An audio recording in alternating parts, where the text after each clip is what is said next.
కేసీఆర్ చేసినటువంటి వ్యాఖ్యలు ఉపయోగపడాయా?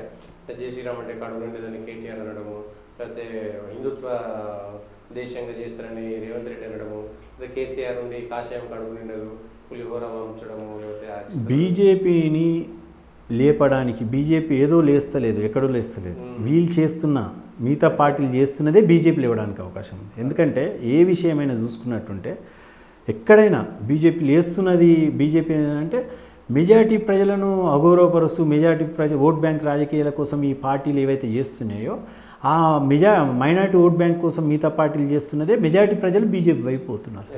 అంటే మెజారిటీ ప్రజలకు ఏమైందనంటే ఖచ్చితంగా ఏకైక పార్టీ మాకు ఉన్న దిక్కున్న పార్టీ బీజేపీ అనే దానికి వచ్చేసింది. అందులో భాగంగానే బీజేపీ అనేది ఎక్కువ వచ్చేస్తుంది. అంటే మనం ఏది తీసుకున్నా ఎగ్జాంపుల్ ఖచ్చితంగా అది మనము 4 పార్లమెంట్ ఇప్పుడు కూడా మీరు చూడండి. అంటే ఏది కేటీఆర్ ఫస్ట్ జై శ్రీరామ్ అనే కడుపు నింపుతుందా జై శ్రీరామ్ అనేది మాట్లాడాను నేను. అది ఇంకా పత్రికాముఖంగా ఇట్లా కాకుండా నేను సోషల్ మీడియాలో పోస్ట్ పెట్టినా. జై శ్రీరామ్ అనేది అంటే ప్రజలు అనుకున్నదే పెట్టినా. నేనేంటంటే నేను వ్యక్తిగతంగా ఏది ఉండదు, ప్రజలు అనుకుంటున్న చర్చను నేను కొంత తీసుకుపోయి దానికి మీకు కూడా ఏం జరుగుతుంది అనేది నేను మళ్ళీ ఆర్టికల్ రూపకంగా ఇట్లా నేను చేస్తుంటా, డిస్కషన్లో చేస్తుంటా. అయితే నేను ఆ రోజు ఫస్ట్ ఆయన మాట్లాడంగానే నేను పెట్టినా 1-2 అవర్స్కే పెట్టాను నేను. జై శ్రీరామ్ అనే జై శ్రీరామ్ అంటే కడుపు నింపుతున్నలకు ప్రజలు బుద్ధి చెప్పేటట్టున్నారు, మళ్ళీ జై శ్రీరామ్ అనే విధంగా చేసేటట్టున్నారు అనేది నేను సోషల్ మీడియాలో పోస్ట్ పెట్టినా. సోషల్ మీడియాలో పోస్ట్ పెట్టంగానే అంటే నేను యాజ్ ఎ జర్నలిస్ట్గా బీఆర్ఎస్ పార్టీ బీఆర్ఎస్ ఎల్పీ గ్రూపులు ఏవైతున్నాయో నన్ను ఇమీడియట్గా క్షణాల మీద గ్రూపులకి వెళ్ళి తీసేసారు. అంటే ఎవరమైనా దాన్ని చర్చ ఏంది అంటే ఏదైనా ఉన్న విషయాలు జరిగింది కదా. నేను అదే నేనేమంటా అంటే ఇప్పుడు నేను అన్నదే వాస్తవమైంది కదా. 1-2 డేస్కే ఖచ్చితంగా శ్రీరాముని మొక్కుదాం కానీ అని మళ్ళీ రాయికి ఏదో తీసుకుపోయాడు. అంటే నేను అన్నదే వాస్తవమైంది కదా.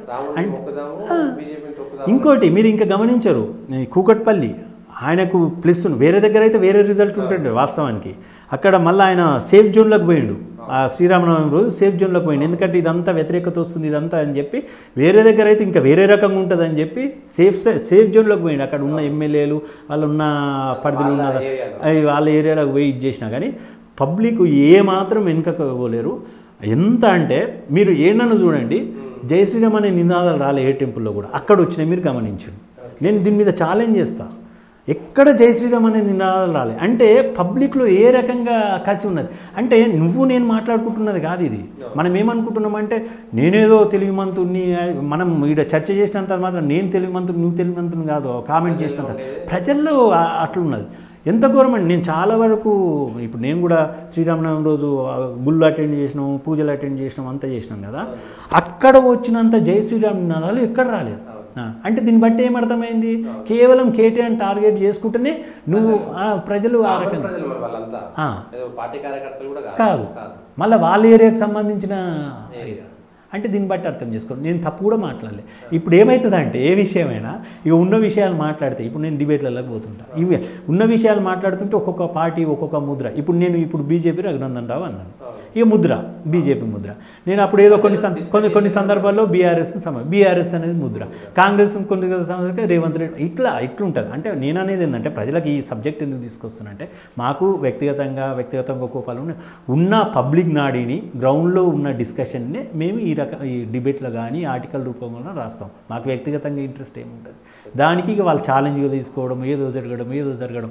తర్వాత నేను ఇంతకుముందు కూడా ఆ సబ్జెక్ట్ కూడా తీసుకొస్తున్నాను. నేను ఈరోజు నా మీద జరిగిన ఇన్సిడెంట్కు ఆ రోజు 100% వాస్తవం అది జరిగింది. నేను చెప్పిన ప్రకారమే రిజల్ట్ వచ్చింది. తొందరపడ్డాను. నేను చెప్పిన అందరూ కూడా అన్నారు. నేను ఇన్సిడెంట్ అయిన తర్వాత సీనియర్ జర్నలిస్టులు అందరూ కూడా వాళ్ళకి ఫోన్ చేసి వాళ్ళు చెప్పారు, జర్నలిస్టులు చెప్పిన విషయమే వాళ్ళు కూడా అన్నారు, ఆయన డిబేట్ చేసింది వాస్తవం, ఆయన చెప్పిన ప్రకారమే రిజల్ట్ వచ్చింది కదా, ఆయన తప్పు పట్టడానికి కూడా లేదని. అంటే చెప్తున్నాను నేను ఇది ఎందుకు చేసుకుంటున్నా అంటే మనకేముండదు, ఉన్న ప్రజల నాడిని బట్టి మన గ్రౌండ్లో ఉన్నదే చెప్తుంటాం.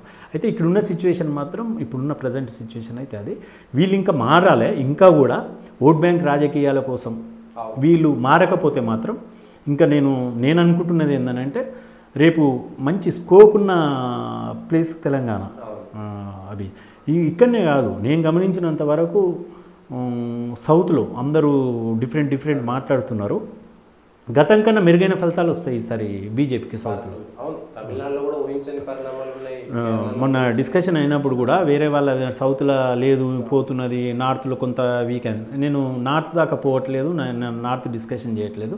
నాకు అంత ఇంత కొంత నాలెడ్జ్ ఉన్న ప్రకారం సౌత్లో మాత్రం గతంలో కన్నా మాత్రం ఖచ్చితంగా భిన్నంగా మంచి ఫలితాలు వచ్చే అవకాశం ఉన్నది.